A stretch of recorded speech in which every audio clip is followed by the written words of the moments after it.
नमस्कार मंडळी, ठरलं तर मग 14 ऑगस्टचा एकदम बेस्ट असा भाग आहे ना. तुम्ही रिव्ह्यू पाहत आहात त्यामुळे प्लीज रिव्ह्यू ना शेवटपर्यंत पहा. आज आहे ना सायलीला बेल्ट मिळते, तर अर्जुन कशी कशी आर्ग्युमेंट करतो ना हे आपण पाहूयात. आपण पाहतो की आता अर्जुन आहे ना जबरदस्त बॅटिंग करत असतो. आता बघा, अर्जुन म्हणत असतो की तुम्ही सादर केलेला एकही पुरावा जो आहे ना तर तो योग्य नाहीये आणि तुम्ही केलेला तपास हा योग्य दिशेला जात सुद्धा नाहीये. तर ॲडव्होकेट शेंडे म्हणतात, म्हणजे तुम्हाला काय म्हणायचंय की सायली सुभेदारांवरती झालेले आरोप सगळे खोटे आहेत? मग मगाशी तुम्ही काहीतरी वेगळेच बोलत होतात. मगाशी तुम्ही स्वतः कबूल केलं ना की सायली सुभेदार अल्पवयीन मुलींची तस्करी करत होत्या म्हणून.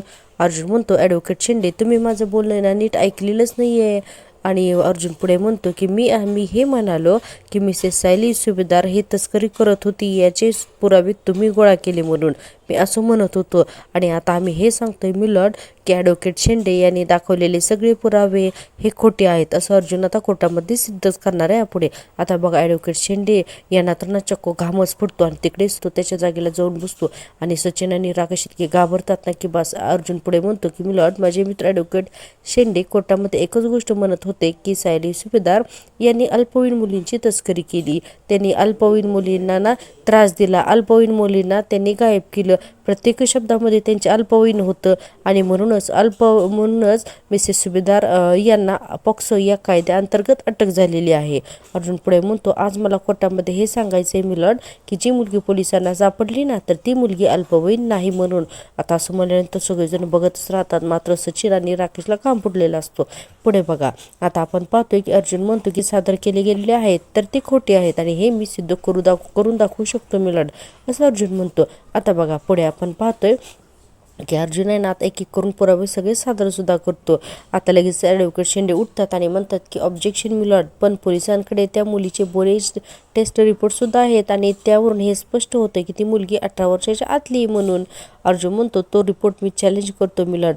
आता असं म्हणल्यानंतर शेंडेंना खूप राग येतो आणि शेंडे म्हणतात, कुठल्याही पुराव्याशिवाय तुम्ही पोलिसांच्या रिपोर्टला चॅलेंज कसं काय करू शकता?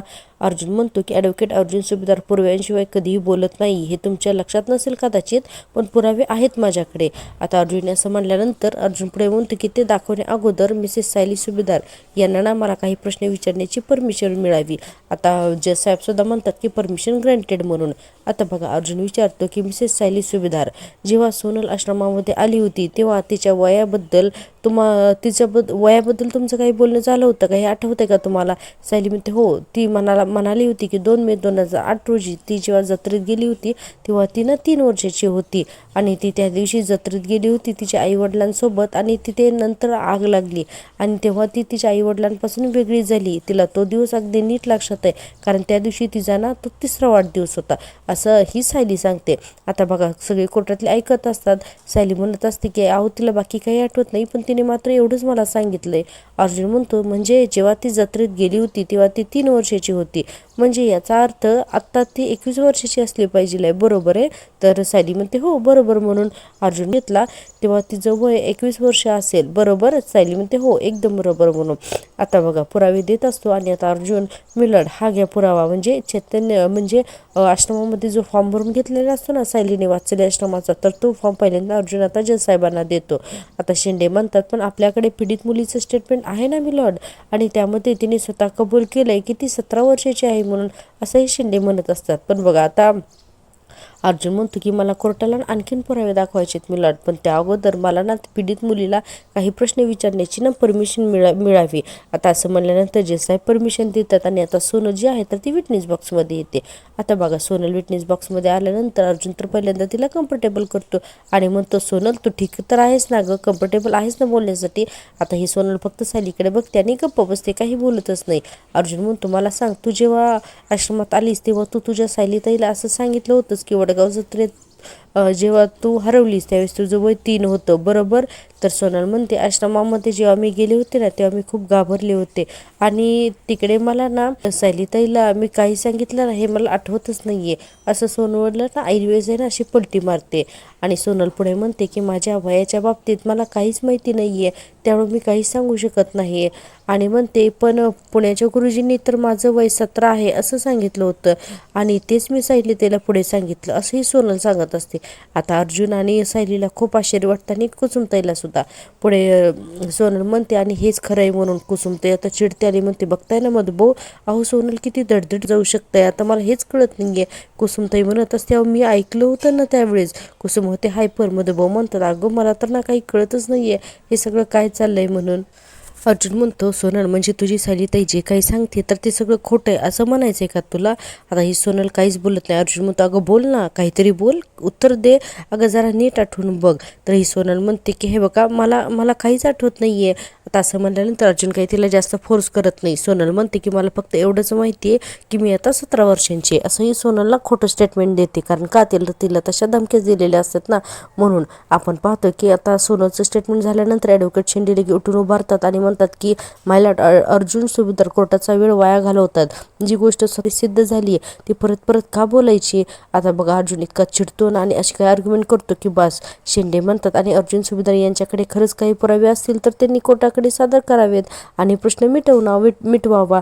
अर्जुन म्हणतो हो ना, प्रश्न तर मिटवणारच आहे मी.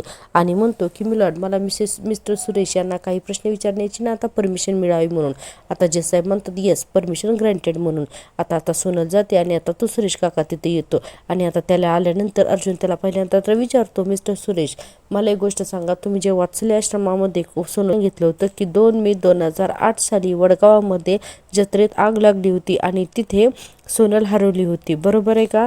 तुम्ही सांगितलं होतं ना. तर लगेच बघा तो सुरेश म्हणतो की मला आता काही आठवतच नाहीये, आता मी काय सांगू, अहो त्यावेळेस आहे ना मी सगळं ते पाठ केलं होतं.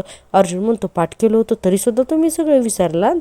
कमालच आहे बाबा, कसं काय विसरलात? हरकत नाही, हे बघा तुम्हाला नसेल आठवत तर मला आठवते ना, मी तुम्हाला आठवण करून देतो. तुम्ही जेव्हा आश्रमामध्ये सगळी माहिती दिली तेव्हा मी आणि मिसेस सुभेदार आम्ही दोघेही तिथंच होतो आणि मग जेव्हा आम्ही तिथं होतो त्यावेळेस तुम्ही सगळी माहिती जी आहे ना तर ती आम्ही रिचेक केलेली होती, जी तुम्ही दिली होती ती. अजूनही नाही का आठवत आहे? 1 मिनिट, बरं काही हरकत नाही. म्हणून अर्जुन काय करतो की आता एक आहे ना तिथला फॉर्म घेतो आणि सॉरी पेपर घेतो आणि तो पेपर जज साहेबांना दाखवतो आणि म्हणतो की मिलॉर्ड हे 3 मे 2008 सालचं ना वर्तमानपत्र आहे ज्याच्यामध्ये वडगाव जत्रेमध्ये आग लागल्याचं इथे न्यूज आहे म्हणून. आणि आता अर्जुन काय करतो की ते न्यूजपेपर जज साहेबांना देतो. आपण पाहतो पुढे की आता जज साहेब सुद्धा ती बातमी बघतात. अर्जुन त्या कदमला म्हणतो की काही आठवलं का? तर तो लगेच कदम म्हणतो हो सायली सुभेदार यांनी मला असाच एक पेपर दिला होता आणि या बातमीत जसं लिहिलंय ना तसंच वात्सल्य आश्रमात जाऊन सांगायचं असं मला सायली सुभेदार यांनी सांगितलं होतं. असं ना तो खोटं बोलायला लागतो. अर्जुन म्हणतो व्हेरी गुड, तुम्हाला सगळं आठवायला लागलं. आता शेंडे म्हणतो अच्छा म्हणजे ही सगळी खोटी कथा तुम्ही सायली सुभेदार यांच्या सांगण्यावरूनच रचली होती का? असं जेव्हा शेंडे वकील म्हणतात तर तो सुरेश कदम लगेच होय म्हणतो. अर्जुन म्हणतो हे बघा शेंडे, हे जे तुम्ही बोलताय ना ते सिद्ध होतंय. आणि आता सुरेश कदमला म्हणतो सुरेश कदम तुमच्याकडे असा काही पुरावा आहे का की हे सगळं तुम्हाला सायली सुभेदार यांनीच करायला लावलं होतं? सुरेश कदम म्हणतो अहो साहेब असे पुरावे मागे कोण सोडतो? आणि पुढे म्हणतो अहो सायली सुभेदार खूप पोचलेले आहेत आणि हे सगळं ना त्यांनी खूप हुशारीने केलं होतं, असा हा सुरेश कदम बोलायला लागतो. अर्जुन पुढे म्हणतो आणि माय लॉर्ड हे सुद्धा सिद्ध झालंय की सायली सुभेदार या सुरेश कदम यांच्या संपर्कात होते असं हे शेंडे वकील म्हणतात. आणि शेंडे वकील पुढे म्हणतात ते सिद्ध करण्यासाठी काही फोटोज आणि डॉक्युमेंट आम्ही कोर्टासमोर अगोदरच पुरावे सादर केलेले आहेत. अर्जुन म्हणतो हे ते सिद्ध केलं हे तुम्ही बोलताय पण पुरावे नाही आहेत यांच्याकडे काही सुद्धा. आणि अर्जुन पुढे म्हणतो मिस्टर सुरेश यांच्याकडे काही पुरावे नसतील पण पोलिसांकडे तर काही पुरावे असतील ना मिलॉर्ड. मला इन्स्पेक्टर जगदीश निकम यांना काही प्रश्न विचारण्याची परमिशन मिळावी. आता जज साहेब म्हणतात की येस ओके प्रोसीड म्हणून. आता काय होतं की इन्स्पेक्टर जगदीश निकम हे जे आहेत ना तर ते विटनेस बॉक्समध्ये येतात आणि अर्जुन म्हणतो की इन्स्पेक्टर निकम मला सांगा की सुरेशने खोटा काका बनून आश्रमात यायचं, खोटं बोलायचं, तिथल्या खऱ्या गोष्टींचा बेस घेऊन त्याच्यावरती फेक गोष्टी रचायच्या आणि सोनलला आश्रमातून घेऊन जायचं आणि या सगळ्या गोष्टी माझ्या क्लायंट सायली सुभेदार यांनी सुरेशला करायला सांगितल्या. याचा कोणताही ठोस पुरावा तुमच्याकडे असेल तर तुम्ही तो प्लीज कोर्टाच्या समोर सादर कराल का? आता ते इन्स्पेक्टर निकम म्हणतात की नतच नाहीये म्हणून. आता सगळेजण बघतच राहतात. इन्स्पेक्टर निकम म्हणतात आमच्याकडे फक्त सुरेश कदम याचं स्टेटमेंट आहे. अर्जुन म्हणतो बस फक्त एवढंच मिलॉर्ड. मिस्टर सुरेश कदम यांच्या दिलेल्या स्टेटमेंटवरून मला हे कळालं की सोनल वडगावची आहे म्हणून आणि जत्रेमध्ये आग लागली तेव्हा ना ती 3 वर्षाची होती. आणि मग काय सो मिलॉर्ड मग मी 2008 साली जर का ती 3 वर्षाची होती तर आत्ता आत्ता ती 21 वर्षाची तर असायलाच पाहिजे ना, असा हा अर्जुन म्हणत असतो. आता असं म्हटल्यानंतर बघा सगळ्यांना तर ही गोष्ट पटतच असते. अर्जुन इतकं मस्त आज साबित करतो ना की सायली निर्दोष आहे म्हणून, आणि फायनली सायलीला जामीन मिळवून पण देतो. प्रेक्षकांना तुम्हाला आवडतोय ना मी दिलेला रिव्ह्यू? तुम्हाला जर का मी दिलेला रिव्ह्यू आवडत असेल प्लीज माझ्या चॅनलला सबस्क्राईब करा. चॅनल मॉनिटाईज होण्यासाठी तुमच्यासोबतची खूप गरज आहे आणि तुम्ही अजिबात चॅनल सबस्क्राईबच करत नाही, त्यामुळे प्लीज चॅनलला सबस्क्राईब करा. आपण पाहतो की आता ॲडव्होकेट शेंडे उठून उभारतात आणि म्हणतात की ती सोनल आत्ताच म्हणाली की ती जेव्हा हरवली तेव्हा ती 3 वर्षाची होती असं ती सायली सुभेदार यांना कधीच म्हणाली नव्हती. अर्जुन म्हणतो मी सोनलच्या स्टेटमेंटवरती अवलंबूनच नाही आहे, माझं आर्ग्युमेंट काहीतरी वेगळं सांगतंय. मी लॉट फॉर्मवर असलेलं वय, त्या बातमीवर असलेली तारीख आणि मिसेस सायली सुभेदार यांना सोनलने दिलेली माहिती यावरूनच आम्ही कोर्टाला रिक्वेस्ट केली होती की आम्हाला बोन एज टेस्ट परत करायची म्हणून, आणि आम्ही तिथेच केली सुद्धा. आणि कोर्टाने कारण आम्हाला तशी परमिशनसुद्धा दिली होती. आणि मग त्यावेळेस इन्स्पेक्टर सावंतांनी स्वतः जाऊन परत एकदा बोन एज टेस्ट केली आणि त्याचे रिपोर्ट मी कोर्टाला पुन्हा एकदा सबमिट करतो जज साहेब, असं म्हणून अर्जुन काय करतो की आता पुन्हा एकदा केलेल्या बोन एजचे रिपोर्ट जे आहेत तर ते कोर्टासमोर सादर करतो. आता जज साहेब हे सुद्धा सगळे रिपोर्ट बघ. जज साहेब म्हणतात हा सगळा काय प्रकार आहे? अर्जुन म्हणतो या रिपोर्टनुसार सोनलचं वय 20 ते 21 वर्ष आहे म्हणून, आणि आता याने हे सिद्ध होतंय की सोनल ही अल्पवयीन नाही म्हणून. आता अर्जुन फायनली सिद्धच करून टाकलं कोर्टात. आता अर्जुन हे सिद्धच केले की सोनल अल्पवयीन नाही, त्याच्यामुळे ना सगळेजण कोर्टात खूप आनंदाचं वातावरण होतं. सगळेजण हसायला लागतात आणि सायली अर्जुनकडे बघते. अर्जुन म्हणतो डोळ्याने तिला इशारे करतो. आता आपण पाहतो जज साहेब म्हणतात की मिस्टर इन्स्पेक्टरना म्हणतात की पहिल्या टेस्ट रिपोर्ट हा वेगळा आहे आणि दुसऱ्या टेस्ट रिपोर्ट हा वेगळा आहे, याचं उत्तर आहे ना इन्स्पेक्टर निकम आता तुम्ही द्या. हे असं कसं काय झालं? इन्स्पेक्टर निकम म्हणतात हे बघा सर, मी माझं काम प्रामाणिकपणे केलं होतं, पण कदाचित त्या टेस्टमध्येच काहीतरी गडबड झाली असेल. जर का दुसरी बोन एज टेस्ट केली गेली आहे तर तिचाच रिपोर्ट बरोबर असू शकतो असं आता इन्स्पेक्टर निकमसुद्धा सांगतात. पण बघा हे सगळं शेंडेला आणि या पटत नसतं राकेशला सुद्धा. आपण पाहतो की शेंडे वकील लगेच म्हणतात असू शकतो म्हणजे? अरे असं काय बोलायचं आहे तुम्हाला? अरे मी सुद्धा असा दावा करू शकतो की पहिला टेस्ट रिपोर्ट योग्य होता आणि दुसरा कुणीतरी मॅनेज केला आहे म्हणून. मी सुद्धा आर्ग्युमेंट अशी करू शकतो. आता का अर्जुन म्हणतो की तुमचा दावा खोडून काढण्यासाठी मी 2 व्यक्तींना कोर्टामध्ये बोलवतो म्हणून. आता बघा अर्जुन यांना त्या भरत कदमला सुद्धा बोलवतो. हां, अर्जुन म्हणतो की मिलॉर्ड मला सरकारी डॉक्टर संजय यांना काही प्रश्न विचारण्याची परमिशन मिळावी. आता जज साहेब म्हणतात की येस परमिशन ग्रँटेड म्हणून. आता ते सरकारी डॉक्टर जे आहेत ना डॉक्टर संजय ज्यांनी बोन एज टेस्ट केलेली आहे सोनलची तर ते येतात. आता ते आल्यानंतर संजय की मला एक गोष्ट तुम्ही सांगू शकाल का की हे बघा हे 2 जे आहेत ना तर ते सोनलचे बोन एज टेस्ट आहेत, यामधला नक्की खरा कोणता आणि नक्की खोटा कोणता रिपोर्ट आहे तर हे तुम्ही सांगू शकाल का? आता असं म्हणल्यानंतर डॉक्टर संजय म्हणतात हो मी नक्कीच सांगू शकतो. आता डॉक्टर संजय बराच वेळ तर ते दोन्ही सुधारणा रिपोर्ट पाहतात आणि ना त्यांच्या लक्षात येते की कोणता रिपोर्ट खोटा आहे आणि कोणता खरा आहे. आता बघा पुढे आपण पाहतो की डॉक्टर संजय म्हणतात की हे बघा या रिपोर्टमध्ये जे आहे ना तर हा रिपोर्ट दुसरा कोणाचा तरी आहे, फक्त याच्यावरती नाव बदललं गेलेलं आहे. हे एकतर दोन्ही रिपोर्ट आमच्याच लॅबमधले आहेत, पण तरीसुद्धा ना मी हे सांगू इच्छितो की आमच्या हॉस्पिटलमध्ये ना काहीतरी घोळ झालेला असेल आणि पहिल्या रिपोर्टमध्ये ना कुणीतरी नाव बदलण्यात आलं असेल म्हणून. आणि पहिला रिपोर्ट आणि त्याची रीडिंग्स आमच्याच एका वेगळ्या पेशंटचे आहेत आणि हा दुसरा रिपोर्ट जो आहे तर त्याच्यामध्ये सोनलचं खरं वय सांगितलेलं आहे आणि चुकून कुणीतरी पहिल्या रिपोर्टमध्ये ना दुसऱ्या पेशंटच्या जागी सोनलचं नाव लिहिलेलं दिसते असं हे संजय सगळे सांगत असतात. आता अर्जुनचे जज साहेबांना सुद्धा ना खात्री पडते की रिपोर्टमध्ये नक्कीच फेरफार केला गेलेला आहे म्हणून. आणि डॉक्टर संजय हे सुद्धा सांगतात की सोनलचं वय आता 20 ते 21 वर्ष आहे म्हणून. आता अर्जुन लगेचच म्हणतो की point to be noted milord, आणि असं म्हणल्यानंतर डॉक्टर संजय जे आहे तर ते त्यांच्या जागेला जाऊन बसतात. आणि आता लगेच अर्जुन म्हणतो थँक्यू सो मच. आणि पुढे आपण पाहतोय की आता अर्जुनने तर आता फायनली हे सिद्ध केलेलं आहे की पहिला रिपोर्ट खोटा आहे आणि आता दुसरा खरा आहे, सोनल आता अल्पवयीन सुद्धा नाही म्हणून. आणि अर्जुन म्हणतो की मिलॉर्ड आता मला दुसरी व्यक्ती म्हणजे भरत कदम यांना ना विटनेस बॉक्समध्ये बोलण्याची परमिशन मिळावी. आता भरत कदम हे नाव ऐकताच लगेच सचिनचे ना चेहराच बदलतो ना. आता अनाउन्समेंट होते भरत कदम हाजीर हो म्हणून. आता हा भरत कदम जो आहे ना तर हा विटनेस बॉक्समध्ये येतो आणि आता हा आल्यानंतर लगेचच अर्जुन म्हणतो की हां तर भरत कदम तुमचं नाव काय? तर तो म्हणतो भरत कदम. अर्जुन म्हणतो काम काय करता? तर तो म्हणतो सरकारी हॉस्पिटलमध्ये वॉर्डबॉयची नोकरी करतो. अर्जुन म्हणतो नोकरी रिपोर्ट बनवता हो तुम्ही, नक्की काय काय करता असं म्हणाल्यानंतर तो भरत कदम घाबरतो. शिंदे वकील म्हणतात ऑब्जेक्शन मिलॉर्ड ॲडव्होकेट अर्जुन सुभेदार एखाद्या साक्षीदारावरती असे आरोप नाही लावू शकत. अर्जुन म्हणतो मिलॉर्ड हा तोच माणूस आहे ज्याने बोन एज टेस्ट मॅनेज केली आणि सोनलचा खोटा रिपोर्ट सुद्धा बनवला आहे म्हणून. आता चैतन्य, अश्विन सगळ्यांना ना आश्चर्य वाटत असतं, प्रतापरावांना सुद्धा. आणि आता लगेच शिंदे म्हणतात त्याचा काय पुरावा हो तुमच्याकडे? अर्जुन म्हणतो आहे ना, दाखवतो. काल जेव्हा आम्ही हॉस्पिटलमध्ये पुन्हा एकदा टेस्ट करण्यासाठी गेलो होतो ना, त्यावेळेस आहे ना इन्स्पेक्टर सावंत म्हणतात की कुठल्याही निर्दोष माणसाला ना शिक्षा होणार नाही याचं काम आमच्याकडे आहे. आणि अर्जुन पाहतो तर तो भरत कदम हे सगळे यांचं बोलणं ऐकत असतो. तो खूप घाबरलेला असतो.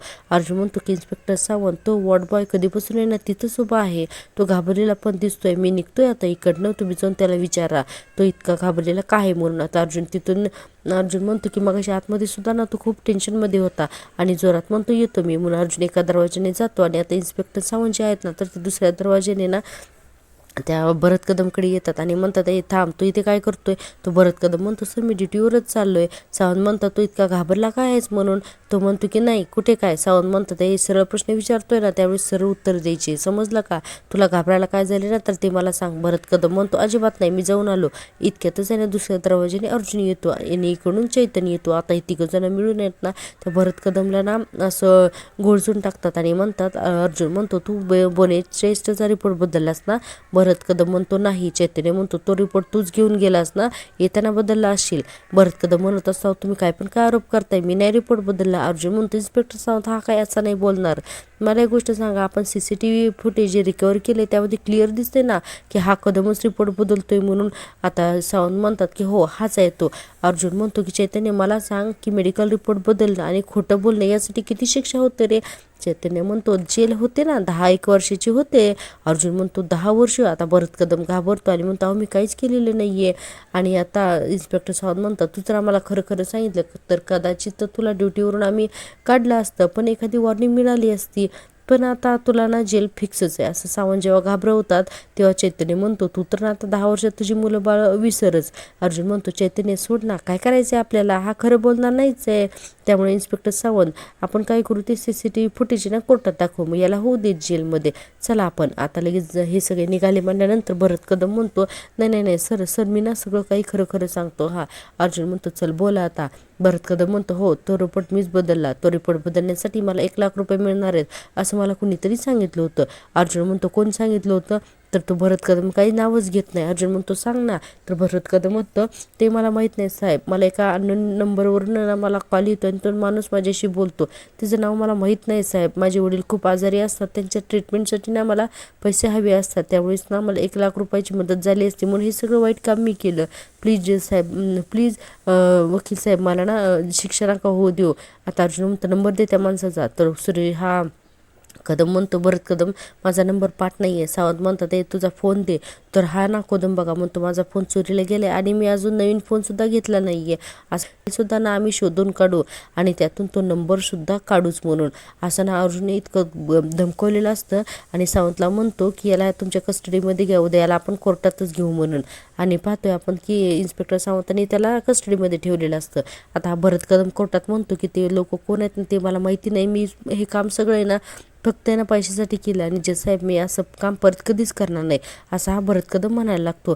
आता सचिन तर डोळेच मिटून घेतो आणि राकेश म्हणतो अरे या थोडक्यात वाचूला आपण, या कदमनी जर का आपलं नाव घेतलं असतं ना तर आपली आज काय खैर नव्हती.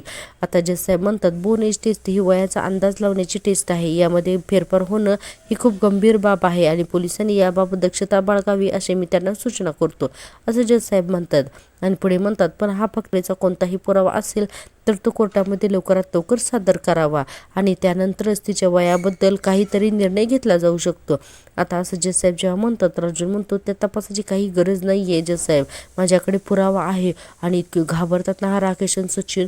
आता अजून काय पुरावे ते अर्जुनकडे, ते तर नाक्षरची वय टाकतात करून घेतलं आणि मग मी स्वतःच वडगावामध्ये गेलो होतो काल आणि त्याच वेळेला सोनलच्या आईबाबांना मी भेटायचं ठरवलं होतं. आणि मग काय, मग त्यावेळेसच आहे ना, मी जेव्हा वडगाव पोलीस स्टेशनमध्ये गेलो होतो तेव्हा तिथल्या इन्स्पेक्टरनी मला सांगितले की त्या मुलीच्या आईवडिलांनी त्यांची मुलगी 3 वर्षाची असताना हरवली होती अशी एक FIR नोंदवली होती. आता अर्जुन काय करतो की ती FIRची कॉपी जी आहे ना तर ती जज साहेबांना देतो आणि तिथे काय काय घडलं त्याच्यामध्ये सोनं हरवल्याची FIR आहे म्हणून. आणि आता दुसरीसुद्धा FIR अर्जुन देतो. हां, ती कुठली असते तर ती पुण्यामध्ये ना ज्या गुरुजींना सोनल सापडली होती ना तर त्यांनी ती FIRमध्ये सोनलचं वर्णन केलं गेलेलं आहे आणि तिच्या मानेवर असलेली भाजलेली खूनसुद्धा नाही यामध्ये वर्णन केलेलं आहे असं अर्जुन आता डिटेल सांगायला लागतं. आणि म्हणतो की आणि आता हे बघा, पुण्यामध्ये ज्या गुरुजींना सोनल सापडली त्यांनासुद्धा ना एक FIR दिली होती ती FIR आहे. तर या FIRमधला सोनलचा फोटो आणि वडगाव पोलीस स्टेशनमध्ये असलेल्या सोनलचा फोटो हा मॅच झालेला आहे असं अर्जुन सांगतो. आणि आता बघा पुढे आपण पाहतोय की अर्जुन म्हणतो तुम्ही बघू शकता मिलॉर्ड, दोन्हीसुद्धा FIR. आता जजसाहेब दोन्हीसुद्धा FIR बघतात आणि त्यांना खात्री पडते की या दोन्हीसुद्धा व्यक्ती हे सोनलच आहेत म्हणून. सचिन म्हणतो सगळेच पुरावे या शैलीच्या बाजूने साक्ष देत आहेत. अरे आता काय होईल केचं म्हणून आता सचिनला इथं टेन्शन. आणि आपण पाहतोय की ठरलं तर मग चाचा बागान येथे संपतो. अर्जुन म्हणतो या सगळ्या पुराव्यावरून हे सिद्ध होतंय मिलॉर्ड की सोनल अल्पवयीन नाही आणि माझे क्लायंट मिसेस सायली सुभेदार यांच्यावरती पॉक्सो हा कायदा लागू शकत नाही. जजसाहेब म्हणतात कोर्ट या निर्णयावरती पोहोचला आहे की तो अर्जुन सुभेदार आता परत कोर्टामध्ये जिंकला. आणि अर्जुन पत्रकारांना सांगत असतो की अगोदर सुद्धा आमच्यावरती असे आरोप केले गेले आहेत, मी हे कोर्टात सिद्ध केल्यावर पूर्ण विश्वास आहे. आणि इकडे ही प्रिय जी आहे ना तर ती जेलमध्ये हात आपटत असते की अरे सायली कशी काय सुटली म्हणून. तर जबरदस्त होता ना आजचा भाग. तर प्रेक्षकांनो तुम्हाला आवडतोय ना मी दिलेला रिव्ह्यू, प्लीज तुम्हाला जर का मी दिलेला रिव्ह्यू आवडत असेल तर माझ्या चॅनलला सबस्क्राईब करा आणि हो व्हिडिओला नक्की लाईक करा. भेटूया उद्याच्या भागात, तोपर्यंत टेक केअर, बाय बाय.